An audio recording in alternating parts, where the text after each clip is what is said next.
Marwadi university మంచి భవిష్యత్తు కోసం తెలుగు విద్యార్థులు ఇష్టపడే university. Call 9059052378 9059052379. Welcome to iDream media. So జనరల్గా గ్యాస్ట్రిక్ ప్రాబ్లం ఇబ్బంది పెడుతూ ఉంటుంది. అయితే ఈ సమస్యకు ఆయుర్వేద పరంగా చాలా చక్కటి ట్రీట్మెంట్స్ ఉంటాయి, అంతేకాదు మంచి చిట్కాలు కూడా ఉంటాయి. సో దీని గురించిన పూర్తి వివరాలు తెలుసుకుందాం. మనతో పాటు ఉన్నారు ప్రముఖ ఆయుర్వేద వైద్య నిపుణులు డాక్టర్ సుబ్రహ్మణ్యం గారు from Amrutham ayurvedic hospital. Doctor గారు నమస్తే అండి. నమస్తే అండి. డాక్టర్ గారు, అయితే గ్యాస్ట్రిక్ ప్రాబ్లం అనేది చాలా మందిని ఇబ్బంది పెట్టే ప్రాబ్లమే. ఎక్కువగా ట్రైన్లు వస్తూ ఉంటాయని చెప్తూ ఉంటారు, పొట్ట ఉబ్బరంగా ఉందని చెప్తూ ఉంటారు, రకరకాల దీని గురించి చెప్తూ ఉంటారు. అయితే అసలు గ్యాస్ట్రిక్ ప్రాబ్లం గురించి ఆయుర్వేద శాస్త్రం ఏం చెప్తుంది? గ్యాస్ట్రిక్ ప్రాబ్లం ఒక అబద్ధ రోగం అండి. ముందు ఇది ఒకటి బేసిక్గా చాలా తెలుసుకోవాలి ఎవరైనా సరే. రెండోది, ఎప్పుడు గ్యాస్ట్రిక్ ప్రాబ్లం రాదు, తెచ్చుకుంటారు. ఇది రెండో పాయింట్, తెచ్చుకునే సమస్య గ్యాస్ట్రిక్ ప్రాబ్లం. మూడోది బాగా తెలుసుకోవాల్సింది ఏంటంటే, మన యొక్క జీర్ణ వ్యవస్థ మనం బతికున్నంత కాలం పనిచేస్తుంది, అది అందుకోసమే ఉంది. దానికి ఎప్పుడు సమస్య రాదు. దానికి ఏం కావాలో అది ఇవ్వకుండా ఏమి ఇవ్వకూడదో మనం ఇచ్చామనుకోండి, అప్పుడు మనకు ఈ సమస్య తయారవుతుంది. సో ఆహారం ప్రధానంగా ఇక్కడ ఆహారం. ఇంకొంతమందికి మందులు తెగ వేసుకోవడం అలవాటు. నేను అసలు బాగా చూసిన ఎక్స్పీరియన్స్ ఏంటంటే, ఈ మందులు అందుబాటులో ఉన్నాయి, ఏ మెడికల్ షాప్కి వెళ్ళినా నాకు తలనొప్పి వస్తుందంటే ట్యాబ్లెట్ ఇవ్వండి, గ్యాస్ ప్రాబ్లం ట్యాబ్లెట్ ఇవ్వండి, కడుపులో నొప్పి వస్తుంది ట్యాబ్లెట్ ఇవ్వండి, మోషన్ ట్యాబ్లెట్ ఇవ్వండి, ఎనర్జీ లేదు ఎనర్జీ ట్యాబ్లెట్ ఇవ్వండి, నిద్ర పట్టట్లేదు నిద్ర ట్యాబ్లెట్ ఇవ్వండి. ఇవి కామన్గా అడగడం నేర్చుకున్నారు. సో ఒక మెడికల్ షాప్లో ఇలాంటివన్నీ కూడా తెచ్చుకొని హ్యాపీగా జనం వేసుకుని ఆ రోజుకి ఆ రోజు సంతృప్తి పడిపోయి బతుకుతున్నారు. కానీ ఆ తర్వాత నొప్పులు వచ్చినా కూడా అంతే, కడుపు నొప్పి వచ్చినా, మోకాళ్ళ నొప్పి వచ్చినా, నడుము నొప్పి వచ్చినా, దేనికైనా కూడా ట్యాబ్లెట్ వేసుకుంటున్నారు, ఆ రోజుకి బాగుంది. అలా వారం రోజులు, నెల రోజులు, సంవత్సరాలు కూడా గడిచిపోతున్నాయి. ఆ తర్వాత ఈ మందులు అధికంగా ఇలాంటి వాడడం వల్ల, ఎందుకంటే ఇవి మన శరీరానికి పనికి రానివి, మన శరీరానికి ఒక మంచి ఆహారం ఇవ్వాలి, మంచి సహజ సిద్ధమైన ఆహారం ఇవ్వాలి, అసలు దానికి జీవమున్న ఆహార పదార్థాన్ని ఇవ్వాలి మనం. అంటే ఎందుకంటే మన జీవం బాగుండాలంటే మనకు జీవం ఉన్న ఆహార పదార్థాన్ని తీసుకోవాలి. జీవం లేని పదార్థాలను మనం తీసుకొని దానికి జీవం పెంచాలంటే, అంటే చంపేసిన దాన్ని బతికించాలి అనేటట్టు అయిపోతుంది మన శరీరం. అలా దాన్ని చేయడం వల్ల ఈ సమస్య వస్తుంది. ఉదాహరణకు మనకు ఇప్పుడు నూనెలోకి వేసి ఒక పదార్థాన్ని వేపుడు చేశారంటే, ఇక దాన్ని అంతకంటే మ్యాక్సిమం కిల్ చేసినది ఇంకేమీ లేదు, దాన్ని చంపేశారు మొత్తం అంతాను, దాంతో ఏ జీవము ఉండదు. అది ఎలా ఉందంటే ఒక ఏదైనా జంతువుని వీళ్ళు కాల్చేస్తే ఏ విధంగా బూడిదలాగానో అది బొగ్గులాగా తయారైపోయింటుందో, నూనెలోకి వేసిన పదార్థం ఏదైనా కూడా బొగ్గు అయిపోయినట్టు. ఆ బొగ్గుల్ని మన వాళ్ళు తినేస్తున్నారు, ఎందుకు? నములుతుంటే రుచిగా ఉందని. కానీ దాని అసలైన గుణాలు దానికి పోయి విరుద్ధ గుణాలు దానికి వచ్చేసి ఉంటాయి. ఇప్పుడు మన చాలామందికి ఈ మందులు వాడడం కానీ ఇలాంటి ఆహారం తీసుకోవడం వల్ల కానీ క్యాన్సర్ డెవలప్ అయింది అంటున్నారు. క్యాన్సర్ కూడా ఎలాంటిది? ఈ విరుద్ధమైన పదార్థాలు తీసుకోవడం వల్ల మన శరీరానికి జీవం లేని, జీవం ఉండాల్సిన జీవకణాలకు ఇవ్వాల్సిన ఆహారం సక్రమంగా లేక, అవి సరిగా పనిచేయలేక, మనకు మన జీవకణాలను చంపేసే కణాలు ఏవైతే ఉన్నాయో వాటికి తగిన శక్తి చేరి అవి పెద్దవైపోతున్నాయి. అందువల్లే క్యాన్సర్లు వస్తున్నాయి. క్యాన్సర్ ఈరోజు ఒక అమెరికాలో 40% మందికి, 140% మందికి క్యాన్సర్లు ఉన్నాయని, మన దేశంలో ఇప్పుడు చాలా 60 ఏళ్ళు దాటిన వాళ్ళలో 20 నుంచి 30% మంది క్యాన్సర్లు వచ్చేస్తున్నాయని అంటున్నారు. కారణం ఏంటంటే జీవం లేని ఆహార పదార్థాలు తీసుకోవడం. దానివల్లే ఈ గ్యాస్ ట్రబుల్ అనేది కూడా వస్తుంది. అరగకపోవడం, కడుపు ఉబ్బరం, పులిత్రేంపులు రావడం, విరేచనం సరిగ్గా కాలేకపోవడం, ఇవన్నీ కూడా ఈ పొట్టకు సంబంధించిన సమస్యలే. దీని ద్వారానే వస్తుంది. దీనికి ప్రధానమైన కారణం ఆహారము, జీవన విధానం. ఆహారంలో ఎలాంటి ఆహారం తీసుకోవాలి? మీరు ఆహారం తీసుకున్నది బాగా నమలాలి, అంటే ముందు తినే ముందే మీరు బాగా ఉడికించి ఉండాలి, పిసకాలి, నమలాలి, తినేటప్పుడు నీళ్లు తాగకూడదు, ఇవి చేయాలి. ఇంతకు ముందు తిన్న ఆహారం పూర్తిగా అరిగిపోయిన తర్వాతనే మళ్ళీ ఆహారం తీసుకోవాలి. ఈ విధానం లేకుండా మధ్యలోనే ఏదో ఆహారాన్ని ఇవ్వడం, ఇక మన జీర్ణ వ్యవస్థలోని జీర్ణరసాలన్నీ, ఆ ఎంజైమ్స్ అన్నీ కూడా వాటర్ సాల్యుబుల్గా ఉంటాయి, అంటే నీళ్ళలో కలిసిపోయే లాంటివి ఉంటాయి. అందుకని మనకు నీళ్ళలో ఉడికించిన పదార్థాలు ఇలాంటివి తీసుకుంటే బాగుంటుంది. అదే మనం నూనెలో వేసి దేవిని తీసుకున్నప్పుడు అది ఆ పదార్థం ఆ యొక్క జీర్ణ పదార్థాలు ఎంజైమ్స్తో కలవదు. దానివల్ల ఏంటంటే అది కుళ్ళిపోయిన తర్వాత దాంతో గ్యాసెస్ రిలీజ్ అయ్యి అప్పుడు అది జీర్ణం అవ్వాల్సి వస్తుంది. అంటే చెడిపోయిన తర్వాత మన ఆహారం జీర్ణం అవడం వల్ల మనకు రోగాలు తయారవుతున్నాయి. కాబట్టి బాగా ఉడికిన పదార్థాన్ని తీసుకోవాలి. సహజ సిద్ధంగా తీసుకునే కొన్ని ఉంటాయి. ఇప్పుడు కీర ఉంది, క్యారెట్ ఉంది, అవి నేచురల్గా మనం పచ్చివే తినొచ్చు. నేచురల్గా ఎలా తినగలిగే అవకాశాలు ఉన్నాయో వాటిని అలాగే తినాలి. గింజలు లాంటివి ఉడికించుకొని తినాలి. ఈ యొక్క మాంసాహారం లాంటివి తినేవాళ్ళు కూడా దాన్ని సరిగా ఉడికించి ఎప్పుడైనా కొద్ది మోతాదులో తీసుకోవాలి. ఇక ఇప్పుడు మనకు ఓ ఫంక్షన్లోకి వెళ్తే మనకు ఒక 20-30 రకాలు ఉంటే దాన్నంతా ఒక కలగూర గంపలాగా కుర్తిలోకి పోసినట్టు మొత్తం పోసేస్తున్నారు. అట్లా తినకూడదు. అలా తినడం వల్ల ఏమైతుందంటే మీకు ఏ పదార్థాన్ని జీర్ణం చేయడానికి దానికి తగిన జీర్ణరసాలని శరీరం ప్రత్యేకంగా ఉత్పత్తి చేయాలి. ఇక్కడ ఏమవుతుందంటే ఒకే పదార్థం ఇచ్చారనుకోండి, దానికి తగిన పదార్థాన్ని మాత్రమే జీర్ణం చేసే దాన్ని ఉత్పత్తి చేసి దాన్ని జీర్ణం చేస్తుంది. ఈ మిక్స్డ్ ఫుడ్ ఉన్నప్పుడు మనం ఏదైనా మిక్స్ చేసేసిన ఒక 10 రకాల గింజల్ని మిక్స్ చేసామనుకోండి, దాన్ని విడదీయాలంటే ఎంత సమస్య అవుతుంది. దాన్ని మళ్ళీ ఒక్కొక్క దాన్ని విడదీయాలని. అలాగే మన శరీరము ఈ 10 రకాల పదార్థాలు శరీరానికి అందించినప్పుడు దాన్ని మొత్తం జీర్ణం చేయడానికి రకరకాల పదార్థాలని అంటే రకరకాల ఎంజైమ్స్ని రిలీజ్ చేసి వాటన్నింటినీ జీర్ణం చేయాలి. కొన్ని జీర్ణం అవుతాయి, కొన్ని సరిగా జీర్ణం కావు. దానివల్ల వీళ్ళకు గ్యాస్ సమస్య. అంటే ఎప్పుడైతే సక్రమంగా జీర్ణం కాలేదో 4 గంటల తర్వాత అది కుళ్ళిపోవడం మొదలవుతుంది, డీకంపోజ్ అవుతుంది. ఆ కుళ్ళిపోయినప్పుడు మనకు దాంతో నుంచి గ్యాసెస్ రిలీజ్ అవుతాయి. అదే గ్యాస్ సమస్య. అందుకని అది త్రేపుల రూపంలో రివర్స్ రావడం, లేదంటే అపాన వాయులాగా పోవడం, లేదంటే కడుపులో నిండిపోయి పొట్టంతా ఉబ్బరంగా తయారవడం, తర్వాత ఇది మన పై భాగానికి ప్రయాణం చేస్తుంటే చెస్ట్ భాగంలో పెయిన్ రావడం, తర్వాత తలనొప్పి రావడం. దీనికని తలనొప్పికి టాబ్లెట్ వేస్తారు. అసలు కారణం తలనొప్పి ఎందుకు వచ్చిందో వేయట్లేదు, అది చూడట్లేదు. చెస్ట్ భాగంలో పెయిన్ వస్తే అది గ్యాస్ సమస్య వల్ల వచ్చిందేమో అనేది కానీ గుర్తించట్లేదు. కానీ చాలామంది వెళ్ళి ఒక హార్ట్ ప్రాబ్లమ్స్ ఏమో అని హార్ట్ టెస్టులు చేయించుకుంటున్నారు. సో దీనివల్ల ఏమవుతుందంటే వీళ్ళు ఒక్కొక్కసారి వీళ్ళు చేసుకున్న టెస్ట్కు లేకపోతే ఆ పెయిన్ కిల్లర్స్ లాంటివి వాడడం, మూలానికి చికిత్స చేసుకోకపోవడం, ఇలాంటి వాటి వల్ల తర్వాత ఇవన్నీ క్రానిక్గా తయారైపోతున్నాయి.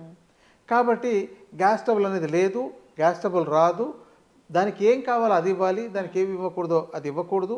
ఈ 4 పాయింట్లు మరి చాలా చక్కగా తెలుసుకోవాలి. రెమెడీస్ అంటే రెమెడీస్ వచ్చేసరికి మనకు చాలా ఉన్నాయండి.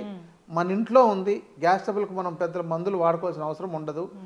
మనకు జీలకర్ర దగ్గర నుంచి, వాము దగ్గర నుంచి, సోము దగ్గర నుంచి, మిరియాలు, సొంటి ఇలాంటివన్నీ కూడా పనిచేసేవే. ఇవి చాలా అద్భుతంగా తగ్గిస్తాయి. వాటిని వంటల్లో కూడా ఇప్పుడు సక్రమంగా వాడుకోవట్లేదు.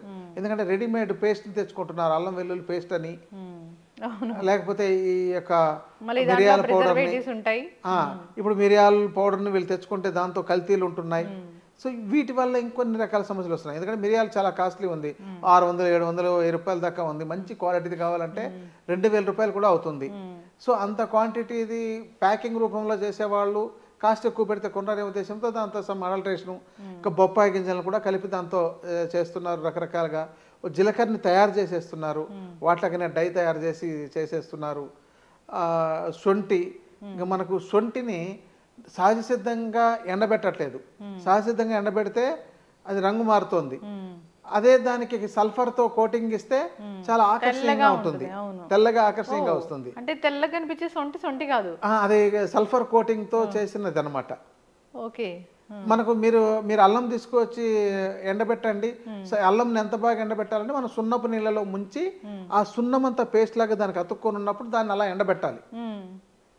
కానీ అంత పని ఎవరు చేయరు. ఎందుకంటే అంత సున్నం తీసుకొచ్చి అంత క్వాంటిటీ దానికోసం పెట్టాలంటే ఇప్పుడు సున్నం కూడా కాస్ట్లీ అవుతుంది. డాక్టర్ గారు, ఇప్పుడు సొంటి తయారు చేసుకోవాలంటే అల్లం తీసుకొచ్చి సున్నంలో ముంచి ఎండబెట్టాలి. సున్నం పేస్ట్ లాగా దానికి అతుక్కున్నట్టు ఉండాలి. దాన్ని తీసి ఎండబెట్టండి, అప్పుడు మీకు అల్లం బాగా తయారవుతుంది. మరి తర్వాత అదే ఆ సొంటి తయారవుతుంది. అది కాస్ట్ అయిపోతుంది బల్క్లో. ఇప్పుడు చాలా మందికి మార్కెట్లో బల్క్గా పండించే వాళ్ళకి అది చేయలేరు కాబట్టి దీనికి సల్ఫర్ ఒక 80 నుంచి 100 రూపాయల కేజీ దొరుకుతుంది. దాన్ని తీసుకొచ్చి డిజాల్వ్ చేసిందో దాన్ని కోటింగ్ దాంతో మొత్తం ముంచి ఆరబెట్టేస్తే తెల్లగా బాగా మంచి కండలుగా చూడడానికి చాలా ఆకర్షణీయంగా తయారవుతుంది. అసలు సొంట అంటే మొత్తం డ్రై అయిపోయి బక్క చిక్కిపోయిన అల్లాన్ని సొంట అంటారు. ఇప్పుడు సొంట అట్లా ఉండట్లా మీరు అన్నట్లు. అవును, అంటే మీరు సున్నంతో చేస్తే అలాగే వస్తుంది, కానీ కొంచెం చిక్కిపోయినట్టు అవుతుంది. మీరు సహజ సిద్ధంగా ఎండబెట్టారనుకోండి బాగా ఎండిపోతుంది. ఇలా దాన్ని ఏమంటారంటే కుంచిపోయినట్టు తయారైపోతుంది. కానీ ఇప్పుడు చూడండి మనకు పంజా ఇట్లా ఇట్లా అరచేతి ఎలా ఉందో ఇట్లా ఉన్నట్టు వస్తుంది. ఇదన్నీ సల్ఫర్ కోటింగ్తో చేస్తున్నది. ఇప్పుడు సల్ఫర్ 1 కిలో తీసుకుంటే 1 టన్ను దానికి చేయొచ్చు, కానీ సల్ఫర్ డేంజర్ మనకు. అది డైరెక్ట్గా దాని మీద కోటింగ్ ఉంటుంది, దాన్నే డైరెక్ట్గా తింటున్నారు. ఇప్పుడు ఈ ఆర్టిఫిషియల్ కలర్స్ కలిపినవి ఇలాంటి కెమికల్ బేస్డ్వి తీసుకుంటే పొట్ట పాడవకి ఏమవుతుంది, మీరు అన్నట్లు గ్యాస్ట్రిక్ ఇష్యూస్ అనేవి వస్తూ ఉంటాయి. అవును, ఇవన్నీ వస్తాయి. మన ఆహారం, అందుకనే ఆహారమే ప్రధానం. వీళ్ళు సరిగా ఉడికిన దాన్ని మంచి ఆహారం సహజసిద్ధంగా, ఇప్పుడు ఆకుకూరలను కూడా మీకు ఆకర్షణ కనపడడానికి దాని కలర్లో వేసి ముంచి తీసి పెడుతున్నారు. అప్పుడు మీరు వెళ్తే మార్కెట్లో ఆకర్షణ కనపడుతుంది. అవును. అయితే ఇప్పుడు ఈ గ్యాస్ట్రిక్ ప్రాబ్లం తగ్గించుకోవడానికి ఏదైనా ఒక రెమెడీ, ఏదైనా ఒక చిట్కా ఉంది అంటే? రెమెడీ అంటే ఏం లేదండి, మంచి జీలకర్ర తెచ్చుకోండి, మంచి సోంపు తెచ్చుకోండి, మంచి వాము తెచ్చుకోండి. ఈ మూడింటిని దోరగా వేయించుకొని పౌడర్ చేసి మిక్సీలో వేసి చూర్ణం చేసి దానికి కొద్దిగా బెల్లం కానీ లేదంటే పటిక బెల్లం తీసుకొని వీళ్ళు ఎంత మోతాదులో ఈ మూడింటిని సమాన మోతాదులో తీసుకోవాలి. మిరియాలు జీలకర్ర, సోంపు, వాము. ఇంకా కొంచెం టేస్టీగా ఉండాలంటే మిరియాలు ఒక 25 గ్రాములు కలుపుకోవచ్చు, సొంటి ఒక 50 గ్రాములు కలపవచ్చు. ఈ 5 చాలండి. ఇంకా మంచి గుమగుమలాడాలంటే మనకు ఇంగువ ఉంటుంది కదా, అది ఒక 10 గ్రాములు కలుపుకున్నా కూడా మంచి స్మెల్ ఉంటుంది. అది కొంతమందికి ఆ స్మెల్ పడదని అంటారు, అలాంటి వాళ్ళు దాన్ని అవాయిడ్ చేసుకోవచ్చు. వీటిని ఈ 5 ఐటమ్స్ని తగిన విధంగా వేయించి మిక్సీలోకి వేసి పౌడర్ చేసేసి ఈ మోతాదు మొత్తం ఎంత అయిందో, అంటే 300 గ్రాములు తయారైంది అనుకోండి, పటిక బెల్లం దానికి ఇంకొక 300 గ్రాములు పొడి చేసి కలిపేస్తే మొత్తం టేస్టీగా ఉంటుంది, మనం చప్పరించవచ్చు అనమాట. ఇంకా ఒకవేళ వీళ్ళకు నేను ఇందాక చెప్పినట్టు ఇంగువ పడకపోయినట్లయితే, స్మెల్ పడకపోతే ఇలాచీ కలుపుకోవచ్చు. ఇలాచీ ఏం చేయాలంటే ఒలిచేసి మొత్తం దాన్ని గింజలు మాత్రం తీసుకోవాలి. అది బద్ధకమై చాలా మంది పొట్టుతోనే అట్లాగే వేసేద్దామని వేస్తారు. పొట్టు వేయకూడదండి, గింజలు వాడకూడదు, గింజలే తీసుకోవాలి. అది కానీ దాంతో ఫ్లేవర్ ఉంది, స్మెల్ ఉంది. ఇప్పుడు టీలో వేస్తుంటారు, అట్లాగే కొట్టి వేసేస్తుంటారు, చాలా చోట్ల మనం చూస్తాం. అలా కాకుండా ఇలా ఫ్లేవర్గా వేసుకోవచ్చు. ఇది ఇలా తయారు చేసి డబ్బాలో పెట్టుకుని రోజు ఉదయం, మధ్యాహ్నం, సాయంత్రం 1 చెంచా 2 చెంచాల దాకా, అంటే ఒక్కో పూటకు 2 చెంచాలు చప్పరించవచ్చు, అంటే 3 పూటలు. నా దగ్గరికి ఈ ఎపిసోడ్ ఈ చిట్కా మాత్రం నేను చాలా ఎపిసోడ్లో చెప్పినా, చాలా మంది అదొక్కదాంతోనే మా ప్రాబ్లం పోయిందండి, నేను రోజు మందులు వేసుకునేవాడిని, అది లేకుండా పోయింది, నాకు కొంతమంది ఆ ప్యాన్ 40 వేస్తే కానీ నాకు బాగుండేది కాదు, అలాంటి సమస్య లేకుండా పోయింది అని ఇలా చెప్పిన వాళ్ళు నాకు కొన్ని వేల మంది ఉన్నారు. ఇప్పుడు ఎక్కడైనా ఏ ఫంక్షన్కి వెళ్ళినా, ఏ మీటింగ్లకు వెళ్ళినా, ఎక్కడైనా సరే మీరు యూట్యూబ్లో వస్తారు కదా, లేకపోతే మీరు వీడియోలు చేస్తుంటారు అని గుర్తుపట్టి మీరు చెప్పింది మేము చేసాం, అది చాలా బాగా పనిచేసింది అని చెప్పిన వాళ్ళు చాలామంది ఉన్నారు. ఈ ఒక్కటి చాలండి దీనికి.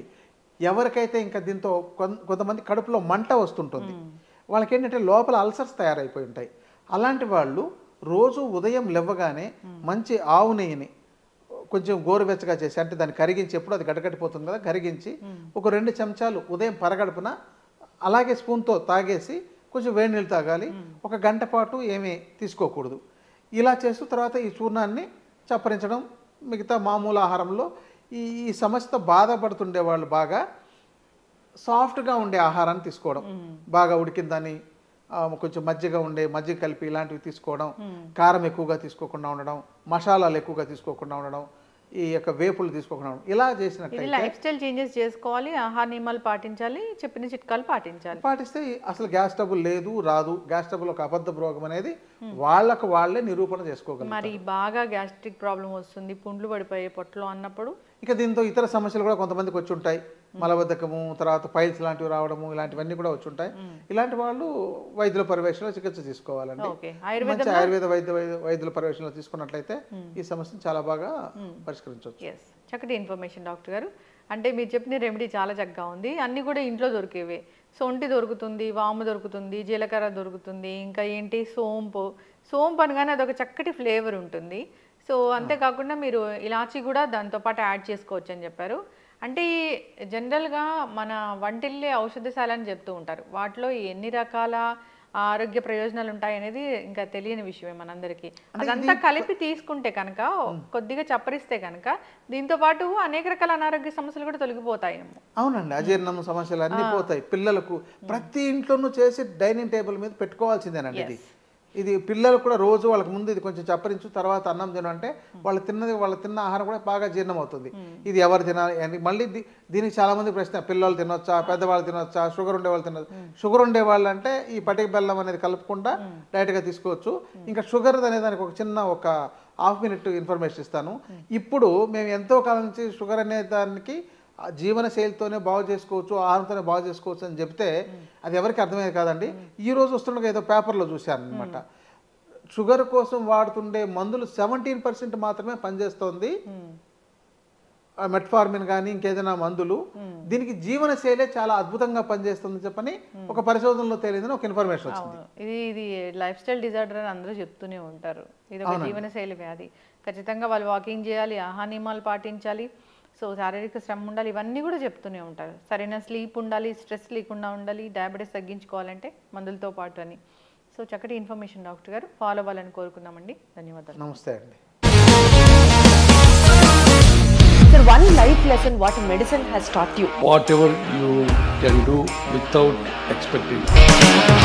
But I really believe మన పాజిటివ్ యాటిట్యూడ్ ఉంటేనే మనం ఏదైనా సాధించగలం. గట్ ని మనం కరెక్ట్ గా డీల్ చేసినట్లయితే అది మనకి పాజిటివ్ హార్మోన్స్ ని రిలీజ్ చేస్తుంది. షుగర్ వచ్చిన వాళ్ళ పరిస్థితి ఏంటి? పొట్ట దగ్గర పెరిగితే దాన్ని ఆండ్రాయిడ్ అంటారు, ఆండ్రాయిడ్ ఫోన్ కదా. అసలు థాట్స్ ఎందుకు వస్తాయి? బ్రెయిన్ డెడ్ అంటే దానికి ప్రపంచం అంతా కూడా కొన్ని నిర్దిష్టమైనటువంటి లక్షణాలు. మానసికంగా ధైర్యంగా ఉంటే క్యాన్సర్ జయించవచ్చు. You are a doctor for a cause sir, అంతే. వాళ్ళకి వచ్చిన ఆదాయం కాకుండా ఫ్రీ సర్వీస్ ఎంతమందికో చేస్తారు.